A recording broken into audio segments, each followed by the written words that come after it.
जय श्री कृष्णा। आप सभी का हार्दिक स्वागत है। भक्तजनों, आज हम रसपान करेंगे श्रीमद् भगवद गीता के 6ठे अध्याय का। श्री भगवान कहते हैं, जो पुरुष कर्म फल का आश्रय न लेकर करने योग्य कर्म करता है वह सन्यासी और योगी है, न कि अग्नि या क्रियाओं का त्याग करने वाला। हे अर्जुन, जिसको सन्यास कहते हैं उसी को तुम योग जानो, क्योंकि संकल्पों का त्याग न करने वाला कोई भी पुरुष योगी नहीं होता। योग में स्थित होने की इच्छा करने वाले मुनि के लिए योग की प्राप्ति में कर्म करना ही कारण कहा जाता है, और योग में स्थित हो जाने पर उन संकल्पों का शांत हो जाना ही उसके कल्याण में कारण कहा जाता है। जिस काल में वह न तो इंद्रियों के भोगों में और न कर्मों में ही आसक्त होता है, उस काल में सभी संकल्पों के त्यागी पुरुष को योग में स्थित कहा जाता है।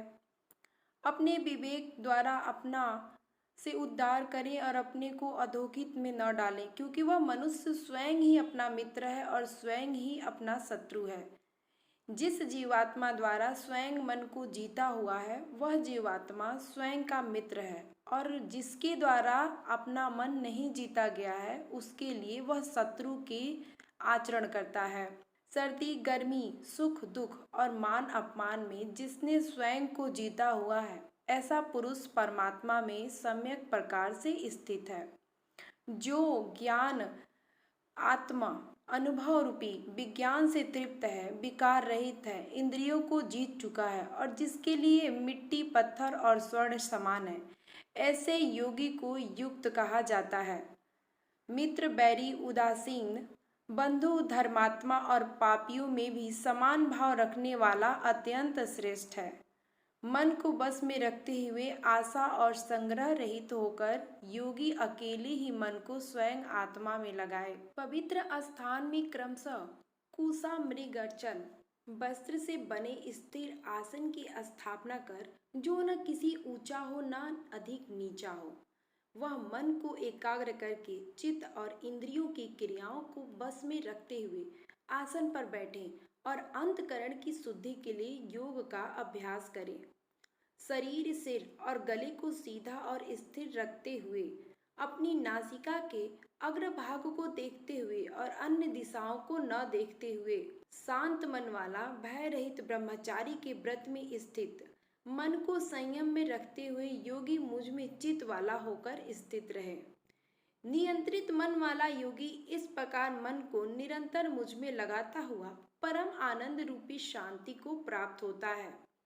हे अर्जुन, यह योग न तो अधिक खाने वाले का, न बिल्कुल न खाने वाले का, न अधिक शयन करने वाले का, न सदा जागने वाले का ही सिद्ध होता है। दुखों का नाश करने वाला यह योग सम्यक आहार विहार करने वालों का, कर्मों में सम्यक श्रेष्ठता करने वालों का और सम्यक प्रकार से सोने और जागने वालों का ही सिद्ध होता है।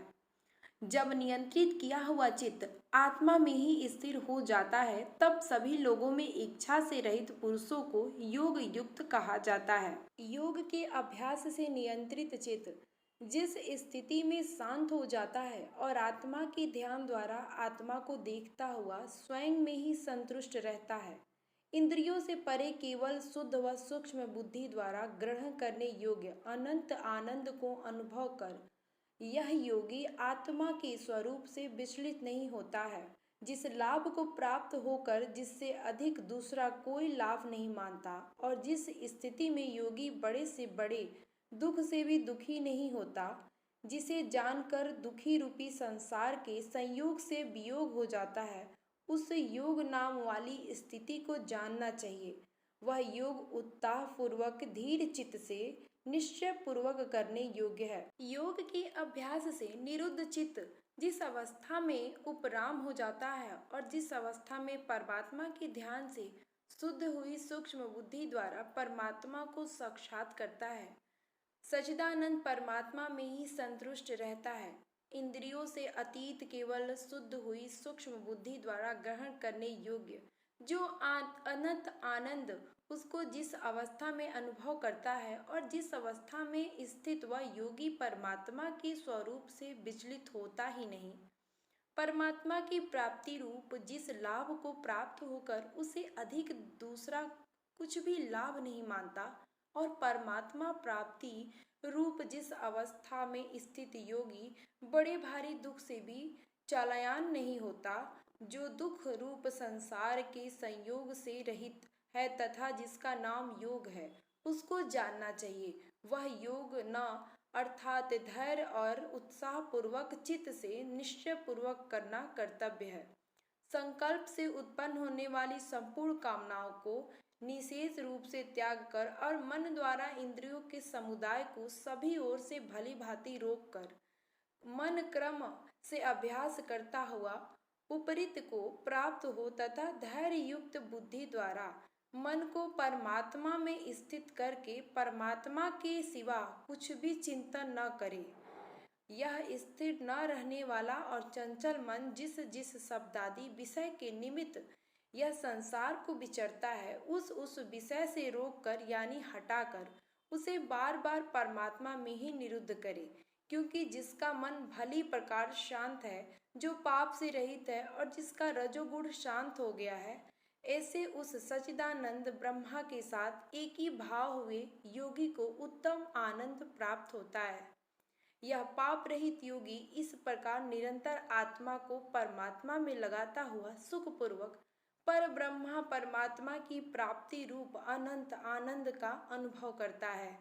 सर्वव्यापी अनंत चेतना में एक ही भाव में स्थित रूप योग से युक्त आत्मा वाला तथा सबसे समभाव से देखने वाला योगी आत्मा को संपूर्ण भूतों में स्थित और संपूर्ण भूतों को आत्मा में कल्पित देखता है। जो पुरुष संपूर्ण सबके आत्म रूप मुझ में वासुदेव को ही व्यापक देखता है और संपूर्ण को मुझ वासुदेव के अंतर्गत देखता है, उसके लिए मैं अदृश्य नहीं होता और वह मेरे लिए अदृश्य नहीं होता।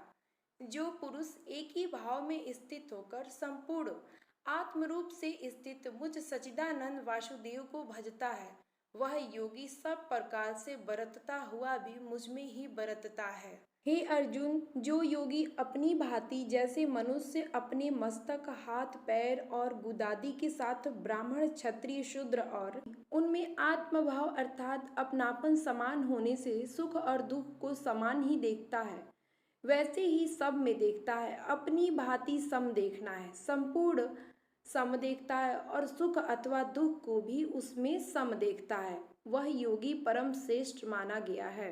अर्जुन बोले, हे बकसुदन, यह योग आपने समभाव से कहा है। मन के चंचल होने से मैं इसकी नित्य स्थिति को नहीं देखता हूँ, क्योंकि हे कृष्ण, यह मन बड़ा चंचल प्रमथन स्वभाव वाला है, बड़ा दृढ़ और बलवान है, इसलिए उसको बस में करना मैं वायु को रोकने की भांति अत्यंत दुष्कर मानता हूँ।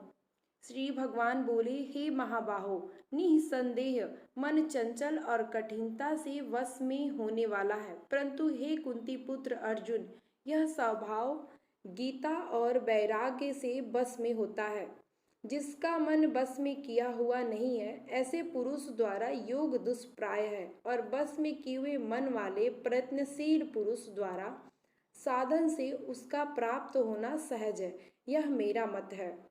अर्जुन बोले, हे श्री कृष्ण, जो योग में श्रद्धा रखने वाला है किंतु संयमी नहीं है, इस कारण जिसका मन अंत काल में योग से विचलित हो गया है, ऐसा साधक योग की सिद्धि को अर्थात भगवान साक्षात्कार को न प्राप्त होकर किस गति को प्राप्त होता है।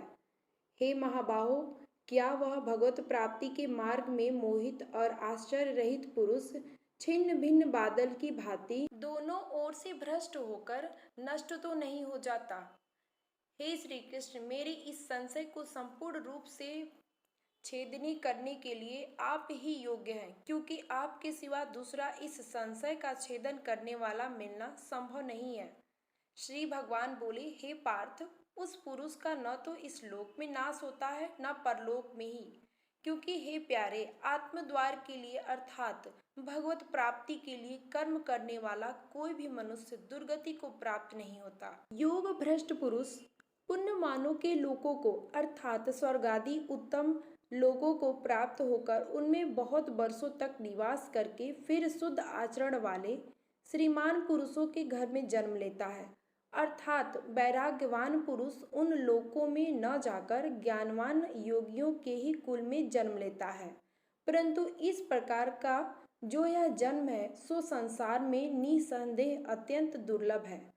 वहाँ उस सबसे पहले शरीर में संग्रह किए हुए बुद्धि संयोग को अर्थात समबुद्धि योग के संस्कारों को अनायास ही प्राप्त हो जाता है और हे कुरुनंदन उसके प्रभाव से वह फिर परमात्मा को प्राप्ति रूप सिद्धि के लिए पहले ही बढ़कर प्रयत्न करता है।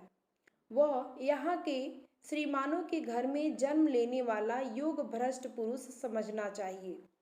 श्रीमानों के घर में जन्म लेने वाला योग भ्रष्ट पराधीन हुआ भी उस पहले के अभ्यास से ही निसंदेह भगवान की ओर आकर्षित किया जाता है तथा समबुद्धि रूप योग का जिज्ञासु भी भेदन में कहे हुए सकाम कर्मों के फल को उल्लंघन कर जाता है। परंतु प्रयत्न पूर्वक अभ्यास करने वाले योगी तो पिछले अनेकों जन्म के संस्कार बल इसी जन्म में संसित होकर संपूर्ण पापों से रहित हो फिर तत्काल ही परम गति को प्राप्त हो जाता है।